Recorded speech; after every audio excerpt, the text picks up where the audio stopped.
રક્ષાબંધનની ઉજવણી જેલમાં બંધ ભાઈને રાખડી બાંધવા પહોંચી બહેનો। ભાઈ બહેનના પવિત્ર બંધનનો તહેવાર એટલે રક્ષાબંધન। આજના દિવસે બહેન પોતાના ભાઈને રક્ષા બાંધી લાંબા આયુષ્ય માટે પ્રાર્થના કરતી હોય છે। સમગ્ર દેશમાં રક્ષાબંધનની ધામધૂમથી ઉજવણી થઈ રહી છે, ત્યારે આજે વડોદરા મધ્યસ્થ જેલમાં પણ ઉજવણી કરવામાં આવી હતી। 1700 જેટલા કાચા પાકા કામના કેદીઓએ બહેનોને રાખડી બાંધી શકે તે માટે વિશેષ વ્યવસ્થા કરવામાં આવી હતી।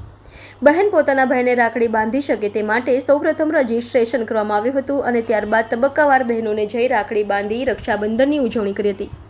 બહેને પોતાના ભાઈને રાખડી બાંધી બહાર આવતા કરુણ દ્રશ્યો પણ જોવા મળ્યા હતા, તેમજ ભાઈ જલ્દી છૂટે તેવી પ્રાર્થના કરી હતી। અત્યારે જેલમાં જ આવ્યા છે ને, શાના માટે? મારો ભાઈ છે એટલે કેવું લાગી રહ્યું તમને આજે સેન્ટ્રલ જેલમાં આવ્યા છો? તો સેન્ટ્રલ જેલમાં હું આવ્યું, જેલ એટલે જેલ જ કહેવાય ને ભાઈ। નિર્દોષ હોય કે ગુની હોય, આ તો એ થઈ ગયું ખોટું હવે નામ લખાય। ભગવાનને પ્રાર્થના કરી કે હવે વહેલો છોડે એમ સારું છે, બરાબર। શું નામ તમારું બેન? સુશીલાબેન કે પરમાર।